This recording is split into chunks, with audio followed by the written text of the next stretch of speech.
दिल्ली एक ऐसा शहर है जो कभी रुकता नहीं।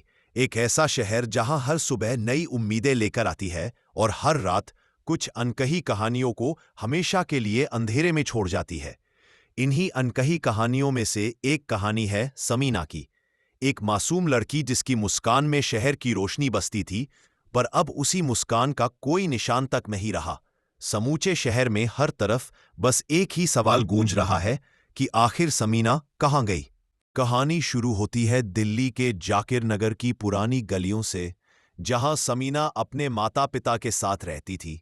घर छोटा था मगर खुशियों से भरा हुआ था। समीना हमेशा की तरह उस दिन भी सुबह तैयार हुई, बैग उठाया और नौकरी पर जाने के लिए निकल गई। हर दिन की तरह उसका शाम 5 बजे तक घर वापस आ जाना तय था, लेकिन उस दिन समय ने जैसे उसके कदम रोक लिए। 5 बजे हुए, 6 बजे हुए, 7 बजे हुए, और जब समीना घर नहीं पहुंची तो माता पिता का दिल घबराने लगा। घर वालों ने उसे कॉल किया पर फोन स्विच ऑफ मिला।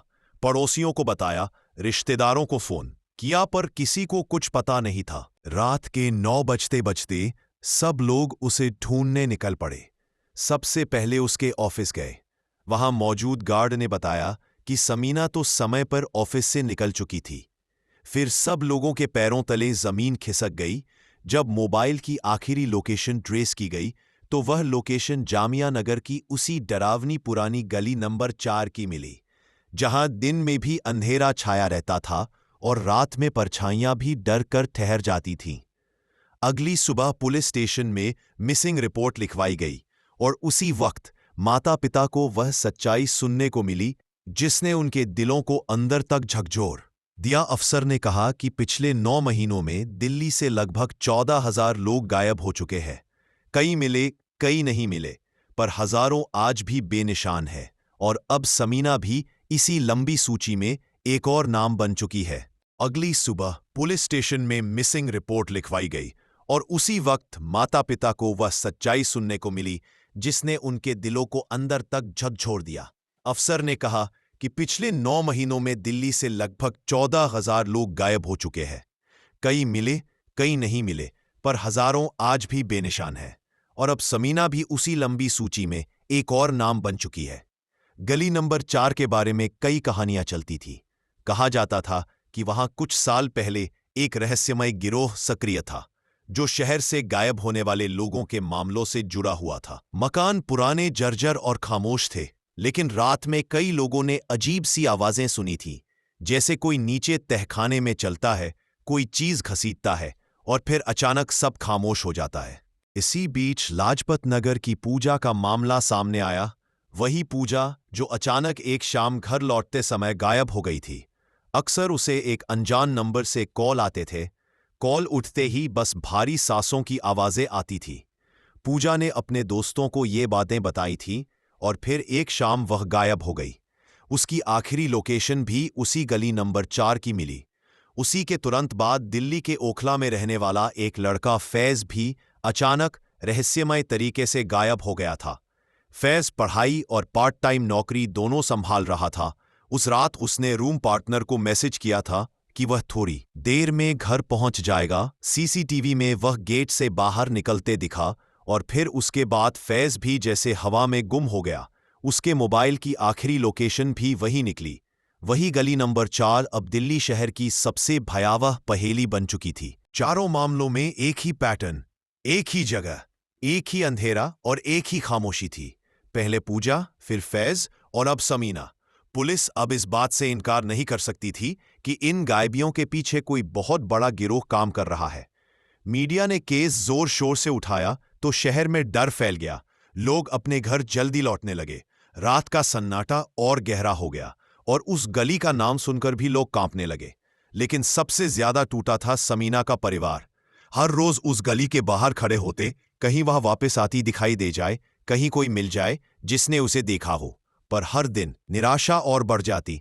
अजीब बात यह थी कि उस गली के आसपास रहने वाले लोग भी कुछ बताने से डरते थे।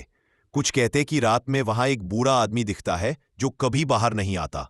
कुछ कहते कि रात में वहां एक बूढ़ा आदमी दिखता है जो कभी बाहर नहीं आता। कुछ कहते हैं कि वहां एक पुराना तहखाना है जहां से रात में हल्की रोशनी निकलती है। और किसी के चलने की आवाजें आती है। कुछ कहते हैं कि वहां एक समय तस्करी करने वाले गिरोहों की छिपी हुई सुरंगें थीं जो आज भी सक्रिय है। लेकिन सच क्या था, कोई नहीं जानता। दिल्ली पुलिस ने इन सभी मामलों को जोड़कर एक विशेष जांच टीम बनाई।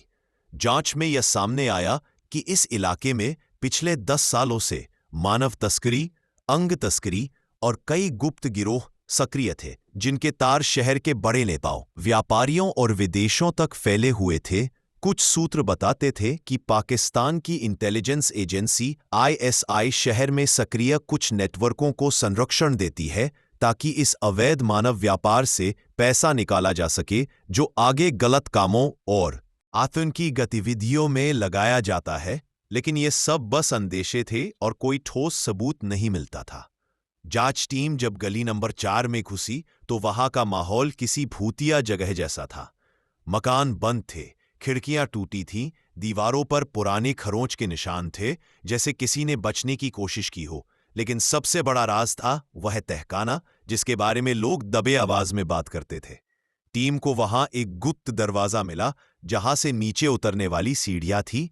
नीचे पहुंचते ही अंधेरा इतना गहरा था कि टॉर्च की रोशनी भी डरने लगी। वहां कई कमरों के निशान मिले जिनके ताले टूटे हुए थे और कोनों में फटे कपड़े मिले। महिलाओं के बैग मिले, बच्चों के चप्पल मिले और जमीन पर कुछ जले हुए कागज मिले, जैसे कोई सबूत मिटाने की कोशिश कर रहा हो।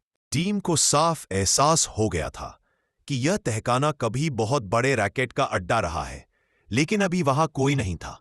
सब कुछ खाली था, जैसे सब कुछ घंटे पहले ही हटाया गया हो, जैसे कोई उनके आने से पहले ही सब साफ कर गया हो। और यही सबसे बड़ा डर था कि आखिर यह सब किसे पता था कि पुलिस आने वाली है। जब मीडिया चिल्ला रही थी, पूरा शहर हल्ला कर रहा था, तब भी कोई एक कदम आगे नहीं बढ़ सका। समीना, पूजा और फैज तीनों के परिवार रोज पुलिस स्टेशन जाकर पूछते थे कि कोई खबर मिली क्या, कोई सुराग मिला क्या, कोई आया जिसने कुछ बताया हो। पर जवाब हर एक्सेप्ट नहीं होता। दिन एक जैसा होता था, जांच जारी है, लेकिन अभी तक कोई ठोस जानकारी नहीं मिली। शहर में अब लोगों के मन में एक गहरा डर था कि शायद यह गली सिर्फ एक गली नहीं, एक दरवाजा है उन अंधेरों का जहां से जाने वाला कभी वापस नहीं आता। समय बीतता गया और फाइलें मोटी होती गईं, पर नतीजा वही रहा। लोग आज भी चिंतित है, परेशान है, डरे हुए हैं। हर घर में तस्वीरें टंगी है, हर सड़क पर सवाल तैर रहा है, हर गली में एक अधूरी आवाज बची हुई है। दिल्ली से गायब हुए इन लोगों की चीखें और पुकारें आज भी हवा में तैर रही है, पर शायद कोई सुनने वाला नहीं। कहानी का अंत यही है, या शायद यह एक ऐसा अंत है जो हर दिन फिर से शुरू हो जाता है, क्योंकि आज भी ना समीना मिली, ना पूजा का कोई पता चला, ना फैज के कदमों का कोई निशान, और ना ही उन 14,000 लोगों का जिनकी तलाश में दिल्ली की हवा आज भी सिसक रही है। इस शहर में मिसिंग रिपोर्ट तो दर्ज हो जाती है, लेकिन कई लोग कभी नहीं मिलते और कई कहानियां हमेशा के लिए अंधेरों में खो जाती है। जांच टीम के हाथ खाली थे, मीडिया हर तरफ चीख रही थी, हजारों के गायब होने की फाइलें डस्ट में दबी पड़ी थीं और गली नंबर 4 दिल्ली शहर की सबसे काली सच्चाई बन चुकी थी। लेकिन कहानी यहीं खत्म नहीं होती, क्योंकि कुछ हफ्तों बाद एक ऐसा खुलासा हुआ जिसने पूरे शहर की नसों में सिहरन भर दी। गली नंबर 4 के ठीक पीछे एक पुराना सरकारी क्वार्टर था, जिसे सालों पहले बंद कर दिया गया था।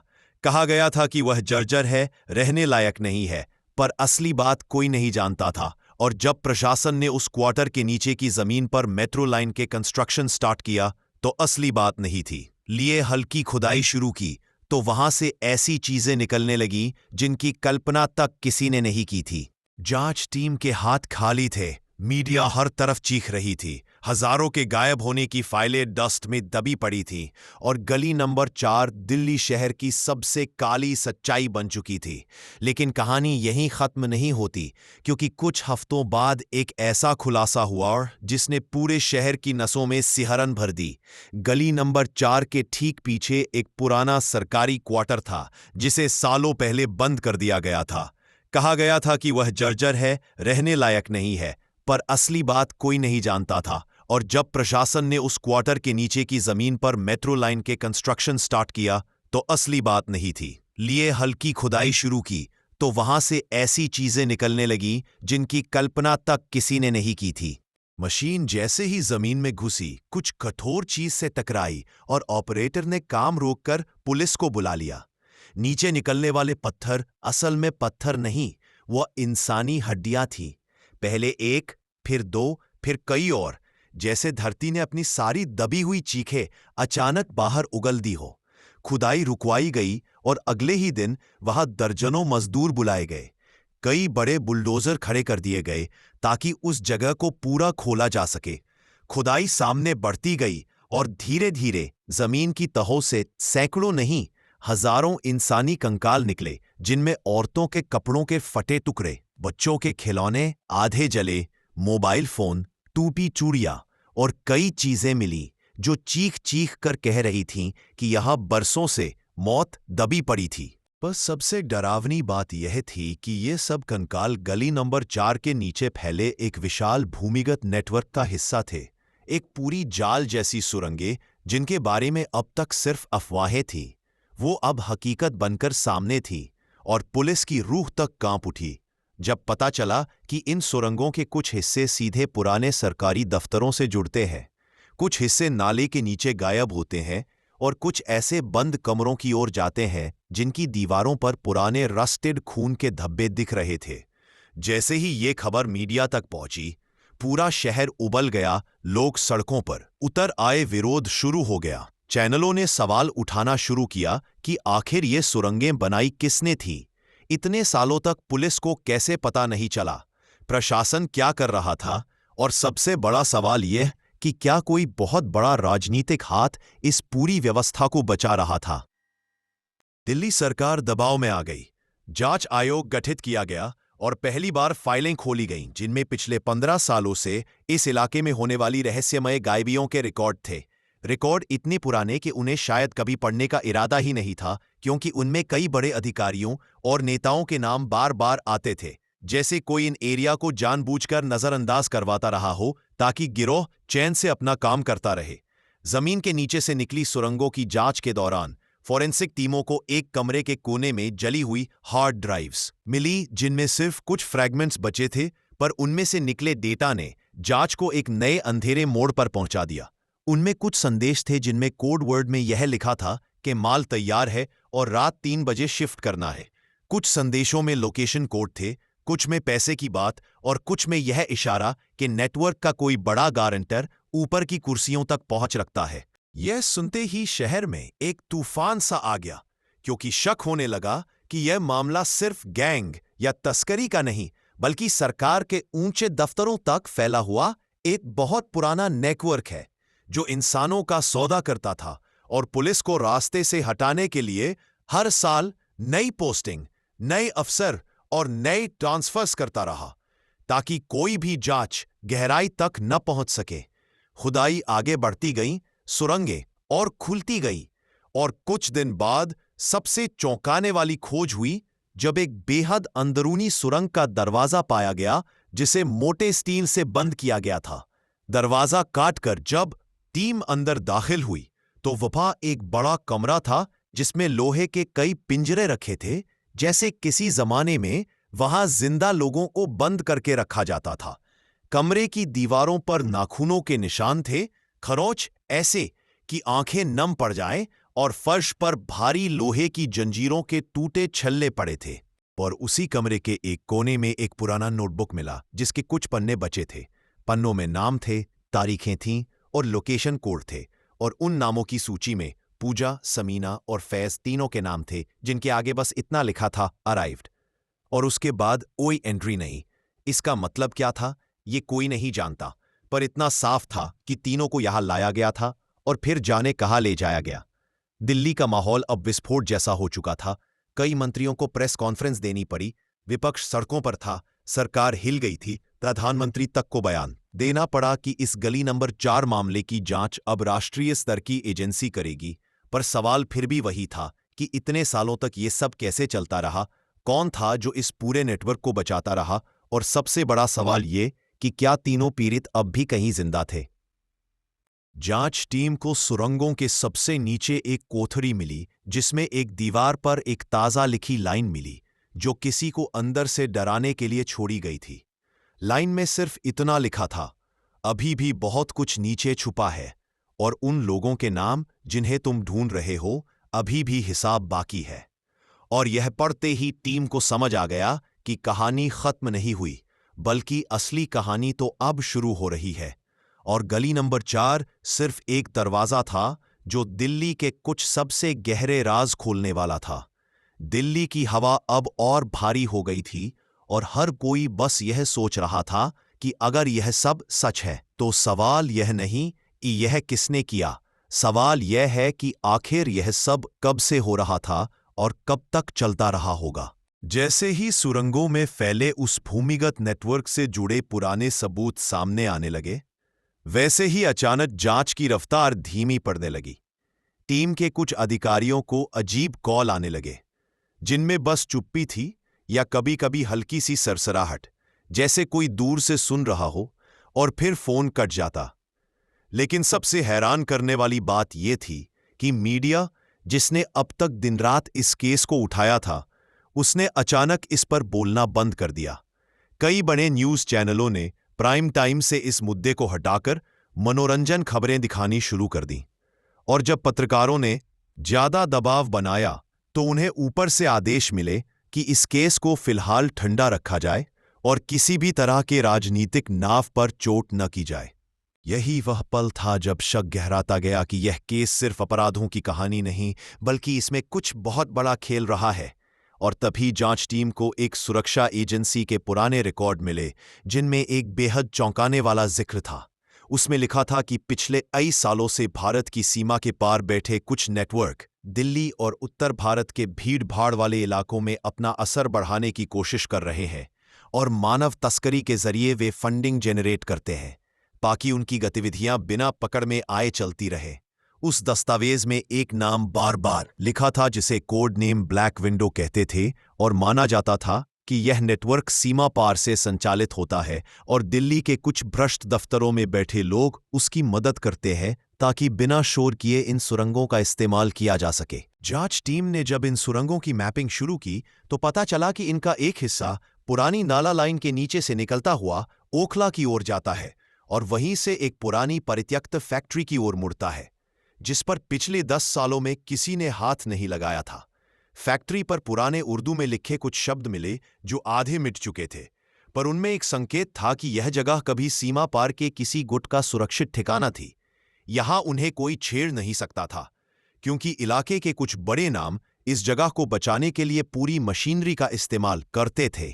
जब फिलिस्तीन फैक्ट्री के अंदर गई तो वहां की हवा अजीब थी, जैसे किसी ने सब कुछ जल्दी जल्दी साफ किया हो। दीवारों पर धुएं के निशान थे, कुछ बैटरी पैक पड़े थे, कुछ पुराने हैंडहेल्ड रेडियो टूटी हालत में मिले, और एक मेज पर पड़ी एक डायरी ने पूरी जांच को हिला दिया। डायरी में उर्दू और टूटी हिंदी मिलाकर लिखा था कि अगला माल 3 नंबर से आएगा और रात में ब्लैक विंडो को सौंप दिया जाएगा। डायरी में तारीखें भी थीं, और उन तारीखों में कई वही दिन थे जिन पर पूजा, समीना और फैज तीनों गायब हुए थे।